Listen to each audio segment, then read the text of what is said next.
Chers paroissiens et chers amis, je ne diffuserai aucune caricature, ni de ma religion, ni de la religion des autres. Ceux qui veulent le faire sont libres. Seuls méritent des caricatures les dictateurs et ceux qui s'exposent dans les médias, politiciens, artistes, sportifs et pourquoi pas pasteurs. Je ne participerai pas non plus à des rassemblements qui ne servent à rien, sinon à se donner bonne conscience et à donner bonne conscience à nos gouvernants. Ils ont autre chose à faire.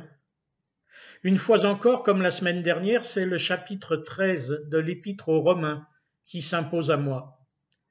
Les gouvernants ne sont pas à craindre quand on fait le bien, mais quand on fait le mal.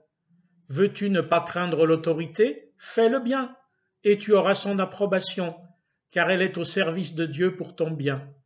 Mais si tu fais le mal, sois dans la crainte, car ce n'est pas en vain qu'elle porte l'épée, étant au service de Dieu pour sa vengeance et sa colère à celui qui pratique le mal. L'amour ne fait pas de mal au prochain. L'amour est donc l'accomplissement de la loi. Épître aux Romains, chapitre 13, versets 4 et 5 et 10. Le pouvoir dispose donc de police et justice pour arrêter et châtier les criminels et les empêcher de nuire à la société, ce qui implique deux choses, qu'ils le fassent et que moi je ne le fasse pas. Ma liberté, non seulement à l'égard des méchants, mais aussi à l'égard de mon désir de protection ou de vengeance, dépend de ce que le pouvoir assure son service ou pas.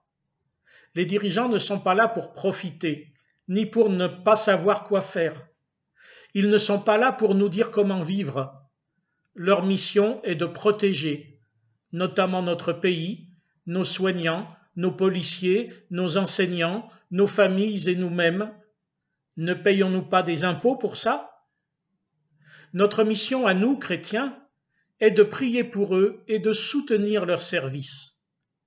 Elle est aussi, libérée de tout désir de vengeance ou de nous faire justice nous-mêmes, de manifester l'amour de Dieu à tout être humain, y compris à nos ennemis, à ceux qui font le mal ou qui nous font du mal, à ceux qui connaissent le Dieu d'amour comme à ceux qui ne le connaissent pas.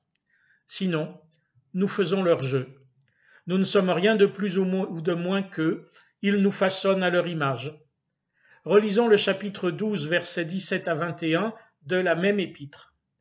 Ne rendez à personne le mal pour le mal, recherchez ce qui est bien devant tous les humains.